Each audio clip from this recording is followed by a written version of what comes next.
न सिर्फ आपकी सियासी ताकत में इजाफा करेगा नांदेड़ में, बल्कि मुझे पूरा यकीन है कि नांदेड़ की आवाम के लिए अगर आप यहां से मजलिस के 30 से ज्यादा उम्मीदवारों को कामयाब करेंगे तो यकीनन इंशाअल्लाह ताला नांदेड़ से मजलिस का मेयर जरूर बनेगा।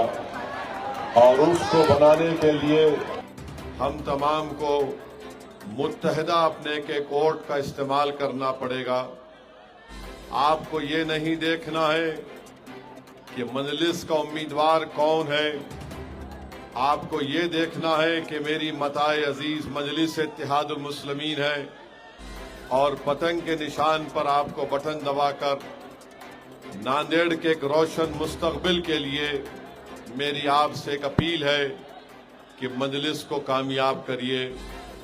मेरे अजीज दोस्तों और बुजुर्गों, मैंने सुना कि यहाँ के महाराष्ट्र के साबिका चीफ मिनिस्टर जनाब अशोक राव चौहान साहब ने यह कहा कि उनका खानदान पिछले 70 साल से नांदेड़ की खिदमत कर रहा है। और फिर अशोक राव साहब ने यह भी कहा कि नरेंद्र मोदी जो है, क्या कहा उनको, मोदी को कहा कि वो बहुत बड़ा इंजन है और अपने आप को उन्होंने कहा कि मैं छोटा इंजन हूं। मैं जरा देख के बोलता हूं क्या बोले मोदी।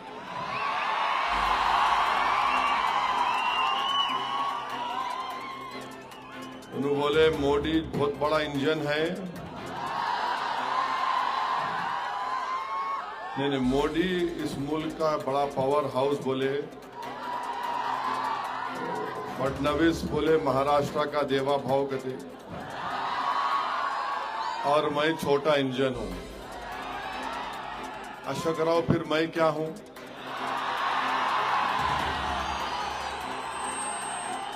समझ में नहीं आ रहा। उनको पावर हाउस, उनको देवा भाव, मैं छोटा इंजन। अशोक राव साहब, आप हमको कमतर मत समझो। आप भूल गए बरसों पहले यहीं से मजलिस के अरकान बल्दिया कामयाब हुए थे नांदेड़ शहर से।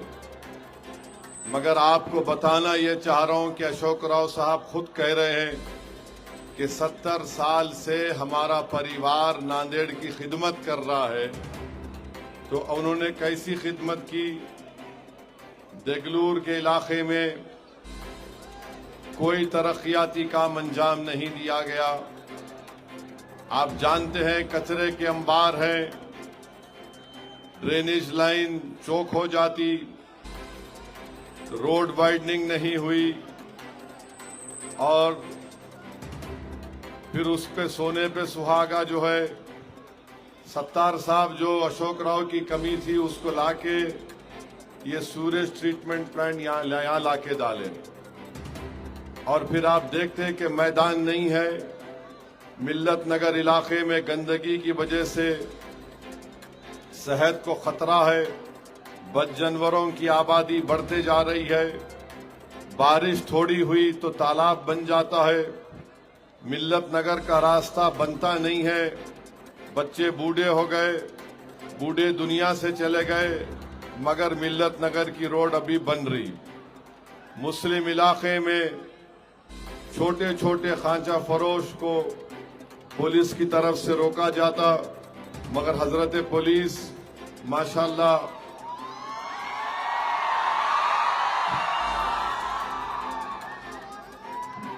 यानी काला मंदिर इलाके में दुकानें नहीं लगाना, मगर वजीराबाद में लगाना। लगता है इनके ससुराल है वहां पे।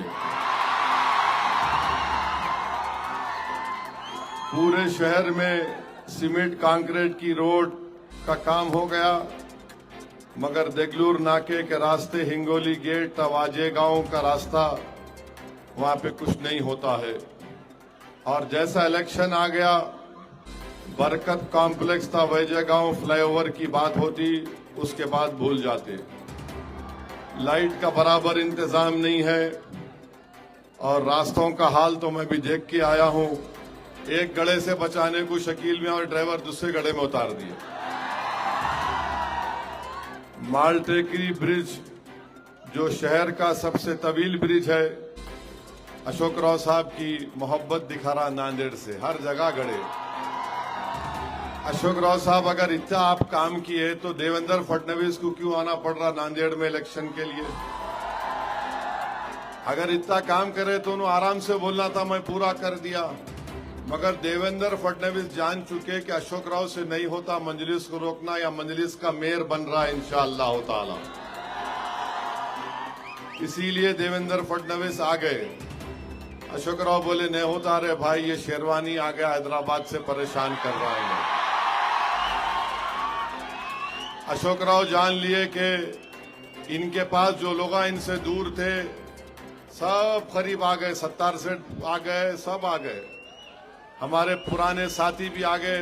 वाकई में इन लोगों को देखकर मुझे बड़ी खुशी भी हुई और मैं अल्लाह से दुआ करूंगा कि हम लोग अपनी जिंदगी का ये सफर जब तक अल्लाह जिंदा रखेगा हम मजलिस की कामयाबी के लिए और नांदेड़ को मजबूत करने के लिए वक्फ करेंगे इंशाअल्लाह। मैं इन तमाम का शुक्रिया अदा करता हूं कि इन्होंने अपने आपसी इख्तलाफात ये जो भी थे उसको बाजू रखकर नांदेड़ की आवाम की खातिर, नांदेड़ को डेवलपमेंट कराने के लिए, नांदेड़ से मजलिस का मेयर मुंतखब कराने के लिए ये लोग आगे आए हैं। मैं इनका दिल की गहराइयों से उनका शुक्रिया भी अदा करता हूं, उनका खैर मुकद्दम भी करता हूं। और सही कहा भी यहाँ पर किसी ने भी मुझसे फोन पर भी बात नहीं की। मैं इनकी इस इक़दाम की पूरी तायीद करता हूं और इंशाअल्लाह ताला जो भरोसा करके वो आए हैं, इंशाअल्लाह ताला हम उनके इस भरोसे को शर्मिंदा होने नहीं देंगे। ये हमारी पूरी कोशिश होगी। मेरे अजीज दोस्तों और बुजुर्गों, दूसरी बात यह है कि मजलिस क्या करना चाहती है नांदेड़ में। हमारा प्रोग्राम यह है कि नौघाट इलाके में नौजवानों के लिए स्विमिंग पूल और जिम खाना, कदीम शहर में एक खूबसूरत वसी गार्डन तामीर करना, मदीनतुल उलूम स्कूल से शिवाजी पुतले तक रास्ते की तामीर, पुराने शहर में एक फायर स्टेशन का ख्याल में लाना, क्योंकि आजकल आग लगने से बड़े हादसात हो रहे हैं। मदीना नगर से खयूम प्लॉट 50 फीट के रास्ते की तामीर और पुराने शहर के अक़लियती तुलबा के लिए ITI और टेक्निकल कॉलेज का क़याम, माल टेकरी इलाके में 5 एकड़ अराजी पर प्ले ग्राउंड की तामीर का मंसूबा और हैदराबाद के दवाखाने को तोसी करके मिनी हॉस्पिटल 100 बेड का बनाने की हमारी कोशिश होगी। जो फ्रूट मार्केट है, भाजी फूल मार्केट, हॉकर जोन के क़याम का अज़म और पुराने शहर में एक मॉडर्न स्लॉटर हाउस का क़याम और होनहार पसमानदा तलबा के लिए खिदवाई नगर इलाके में स्टडी सेंटर का क़याम, हैदराबाद पानी की टांकी के करीब मुस्लिम तलबात के लिए गर्ल्स हॉस्पिटल का क़याम, कदीम शहर में शादी खाने की तामीर का मंसूबा और नांदेड़ के सभी इलाकों में कब्रस्तान के लिए बाउंड्री वॉल और उसमें नमाज जनाजे का चबूतर और वजू खाने की तामीर का मंसूबा है। और आप जानते हैं कि नांदेड़ में आइडेंटिफाइड 150 स्लम है, जिसमें इस शहर की कम से कम 25% आबादी रहती है और उसमें सबसे बड़ी तादाद मुस्लिम अक़लियत और दलितों की है। और आप देखते हैं कि नांदेड़ का जो फुजला निकलता है, जिसको अंग्रेजी में बोलते हैं एक्सक्रेशिया, वो 55% उसको मैनेज ही नहीं किया जाता। इससे इतना बड़ा नुकसान होगा, एनवायरनमेंट जो नुकसान बोलिए, कुछ भी बोलिए, तो इस पर भी इंशाअल्लाह ताला मजलिस पूरी कोशिश करेगी।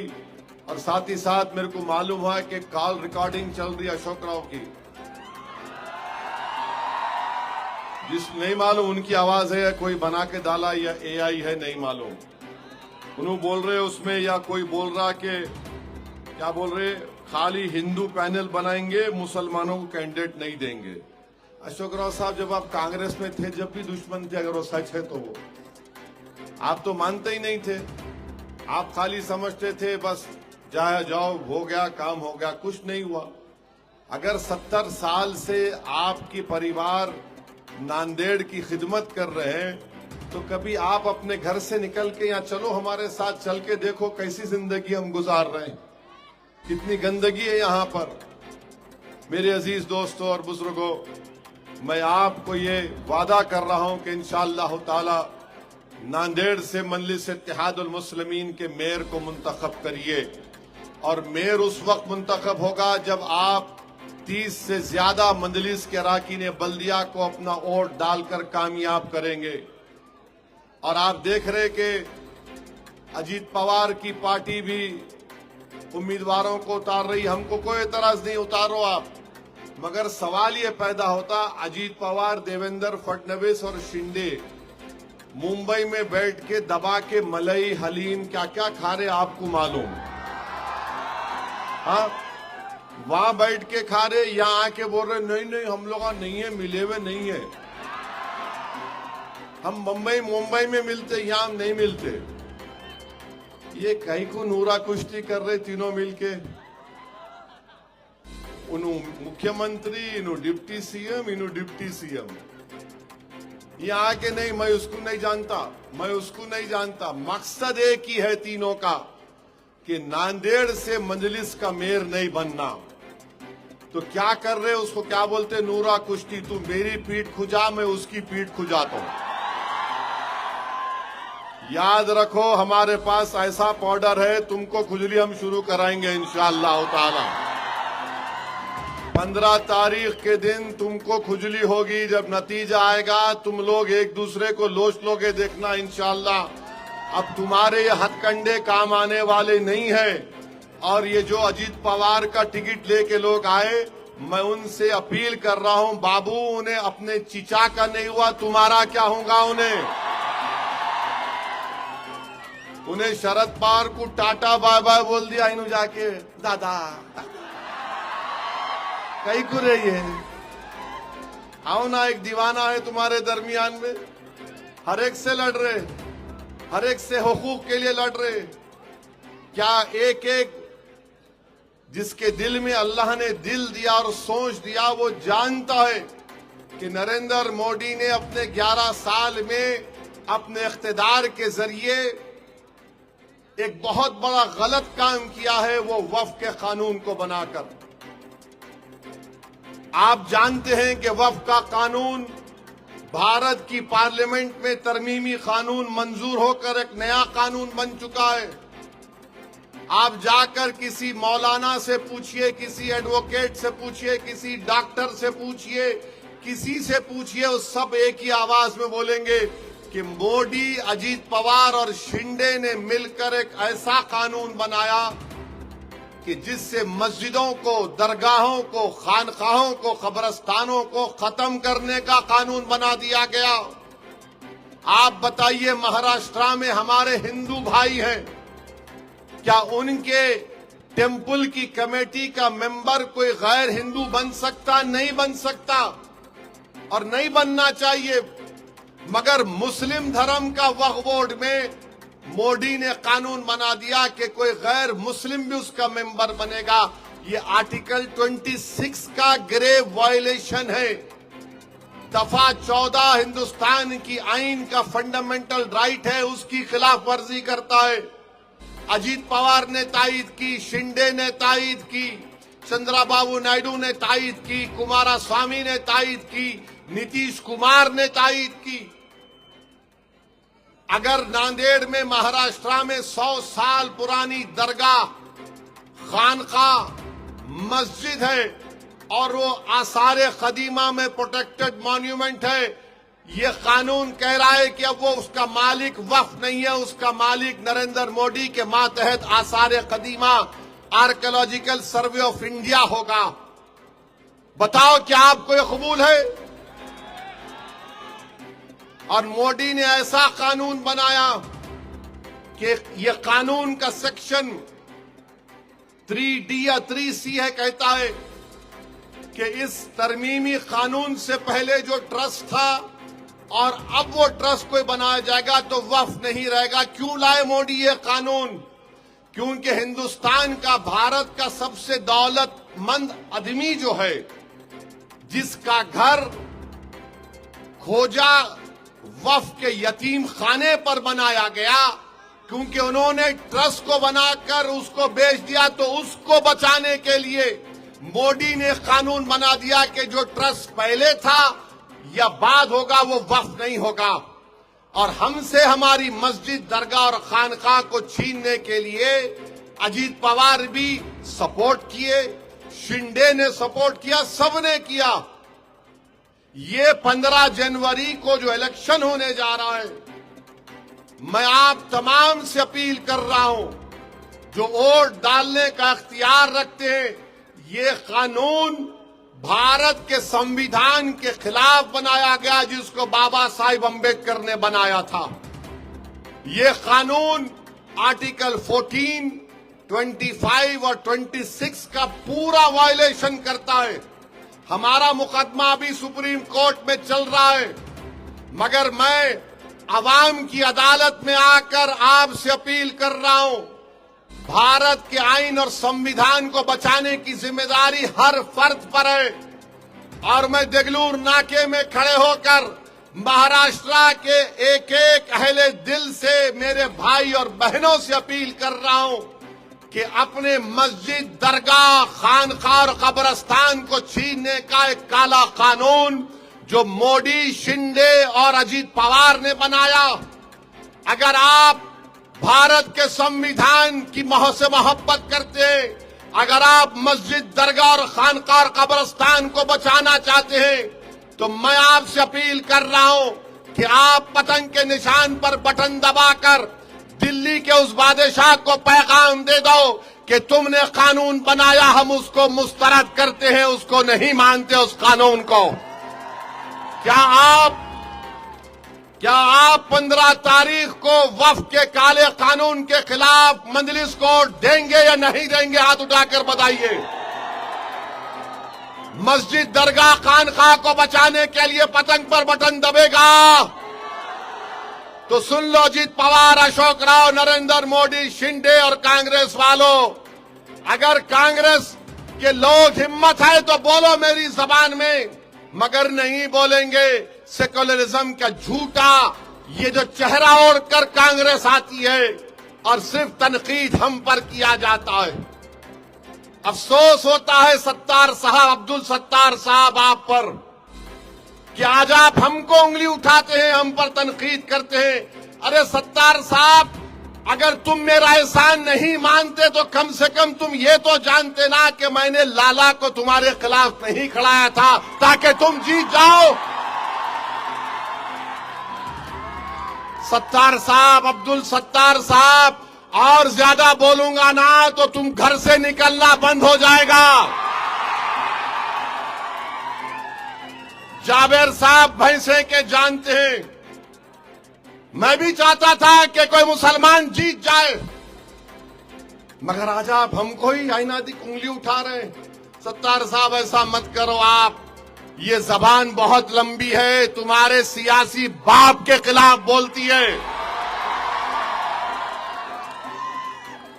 आप एहसान फरामोशी करना चाहते हैं, कर लो, मुझे उसकी कोई फिक्र नहीं, मगर मैं नहीं बोलना चाह रहा था। तुमने मेरी जमात पर तनकीद की। बी टीम, अरे तुमको तो छोड़ दिए थे ना, तुम नहीं जीते तो मैं क्या करूं? आप जानते हैं पार्लियामेंट का इलेक्शन हुआ, यहां का एमपी कौन सी पार्टी का है? बोलो, कौन सी पार्टी का एमपी है नांदेड़ का? किसका है? किसको वोट दिए तुम? असेंबली में किसको वोट दिए? सत्तार को वोट दिए नहीं दिए? कितने लोग वोट दिए? हाथ उठाओ, शर्माओ को। उन्होंने कई को हार गए, कई को हारे उन्होंने। कौन उनको वोट नहीं दिए? अरे शर्मानो को जी कौन वोट नहीं दिया उनको? उन्होंने मेरे को बोल रहे सत्तार साहब मालूम मैं दूल्हे भाई हूं, मगर एक बात याद रखो, वो कहावत जो बोलते ना, गरीब की जोरू सबकी भाभी, अब तुम नहीं बोल सकते। तुम नहीं जीते तो तुम्हारा मुकद्दर था। तुम्हारी अगर नीयत अच्छी होती ना अब्दुल सत्तार, तुम जीत जाते थे। तुम्हारी नीयत, तुम्हारा दिल साफ नहीं था। मगर सत्तार साहब और कांग्रेस वालों को बोल रहा हूं, पूरे मियां भाई छोड़ के दूल्हे भाई के साथ आ गए। अब कोई नहीं है वहां पे, कोई नहीं है, सब छोड़ दिए, टाटा बाय बाय बोल दिया उनको। अब्दुल सत्तार साहब, मुझे यकीन है कि इंशाअल्लाह ताला आपका बेटा अब्दुल गफ्फार हारेगा। जो बाप एहसान करने वाले पर एहसान फरामोशी करता, तो नांदेड़ की आवाम को सामने मैं सच को बयान कर चुका हूं। और रहा सवाल अजीत पवार का, अरे अजीत पवार का खंडवा पहनकर फिरने वालों, उन्हें शरद पवार का नहीं हुआ जो उसको सब कुछ दे के आगे बढ़ाया। तुम जाके नहीं कर लो, 15 तक है और क्या है, 15 के बाद तो कुछ होने वाला नहीं है। अभी भी वक्त है, छोड़ो उन चीजों को, आओ हमको एक बड़ी लड़ाई लड़ना है। मुल्क के हालात को देखो, कैसे कैसे कानून बनाए जा रहे हैं, किस तरीके से सुलेमान पठान को जलगांव में उसके बचपन के दोस्तों ने उसको मार दिया। बचपन के दोस्तों को जलगांव में सुलेमान पठान को मार दिया। जो खानदान 5 पीढ़ी से जलगांव में रहता था, सुलेमान पठान का वो वालिद बोलता है कि मैं 5 पीढ़ी यहां पर रहा, अब मेरी जान को खतरा है, मेरा बच्चा मर गया, वो गांव छोड़ के चला गया। कौन सी दुनिया में रह रहे तुम लोग? नफरत को आम कर दिया गया। मैं आपको डराने के लिए नहीं कह रहा हूं, बल्कि सच्चाई को बयान कर रहा हूं। इसीलिए आपसे अपील कर रहा हूं कि 15 तारीख के दिन आप मुत्तहिदा तौर पर अपने के कोर्ट का इस्तेमाल करिए। और मेरे इस तकरीर के बाद बहुत से हजरते इबलीस के लोग आएंगे, बोले ना कुछ भी नहीं होता, इन आते इनकी तकरीर सुनने सब जमा होते, उमंड उमंड के आते, दूर दूर से आते, बच्चे आके रिकॉर्ड करते, बस उतना ही से। मेरे भाई, वो गया जमाना, जो बच्चा था वो बोर बच्चा नहीं, शेर हो चुका है अभी। वो खाली फोन में नहीं सुन रहा, वो जाके अपनी अम्मी अब्बू को दिखा रहा, देखो सुनो अब वोट डालना है 15 को पतंग को। और वो बुजुर्गाने दीन, बुजुर्गाने कौम और मिल्लत भी तय कर चुके हैं कि हमको अपनी सियासी क़ियादत को मजबूत करना है। अगर आप मजलिस में और दूसरी पार्टी में एक और फर्क को महसूस कराने के लिए बात कह रहा हूं, ये जो दूसरी पार्टी के लोग खड़े हुए और मजलिस के जो लोग खड़े हुए हैं, वो इज्तिमाइयत के लिए खड़े हैं, इनफरादियत के लिए नहीं खड़े हैं। वो इत्तेहाद को मजबूत करने के लिए खड़े हैं, निफाक और इंतशार पैदा करने के लिए नहीं खड़े हैं। वो नांदेड़ को डेवलप कराना चाहते, दूसरे नांदेड़ को लूटना चाहते हैं। वो मजलिस के मेयर की कामयाबी को रोकना चाहते हैं, और मजलिस चाहती है कि नांदेड़ से मजलिस का मेयर बने।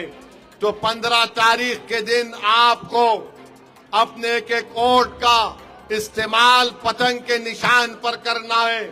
और हम देवेंद्र फडणवीस और बीजेपी और नरेंद्र मोदी और अमित शाह को बता रहे हैं, मेरे भाई, जो आप हर किसी को मॉब लिंचिंग की जा रही है इस देश में, कोई बांग्लादेशी है। अरे हां, एक बात बोलना भूल गया,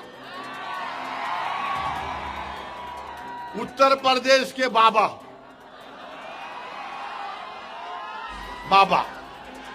मुख्यमंत्री, उन्होंने जो है पूरे साइंटिस्ट को घर में बिठा लिए, पूरे माने दुनिया का साइंटिस्ट उनको देख के सर को हाथ लगा के बोल रहा अब हमारी पूरी मेहनत गारत होगी। उत्तर प्रदेश में बाबा बोले कि देखो तुम बांग्लादेशी को पकड़ने का तरीका तुम्हारे को बता रहा हूं, जाओ मुस्लिम इलाके में जाओ और जाकर जहां कोई मुसलमान 75 साल का बूढ़ा दिखा उसको बुलाओ और कैसा पहचानेंगे तुम वो बांग्लादेश का है? पुलिस है, चीफ मिनिस्टर है, बोलिए बाबा, बोले ये तरीका है।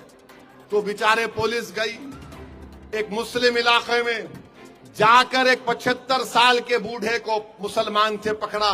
बोले तुम बांग्लादेशी है? उन्होंने बोला नहीं हूं, मैं बिहार अरारिया का हूं, यहां पर 30 साल से रह रहा हूं उत्तर प्रदेश में। बोले नहीं अभी मालूम होता, बाबा ने हमको फार्मूला दिया। वो बेचारा गरीब पहले पुलिस को देख के बोले क्या करना, तेरी पीठ दिखा। तो वो डीवाईएसपी साहब है, सुना एसीपी है, उन्होंने फोन लेके पीठ पे रख के वो देख तेरे पीठ पे फोन रख दिया, फोन बोल रहा तू बांग्लादेश का। अब्बा बाबा भी क्या दिमाग पाए हैं। माने अब तो बीएसएफ की जरूरत नहीं है, बॉर्डर फोर्स की, बस फोन पीठ पे रखना, फोन बोलता है ना बांग्लादेशी है। बाबा किसी के सर पे रखे तो बोलता दिमाग है नहीं है, बोलो हमको। ये हुआ मजाक नहीं हुआ, ये पीठ पे रख के बेचारे गरीब के बोल रहे तू बांग्लादेशी है, बोल। क्या हाल करके रख दिया आप इस देश का।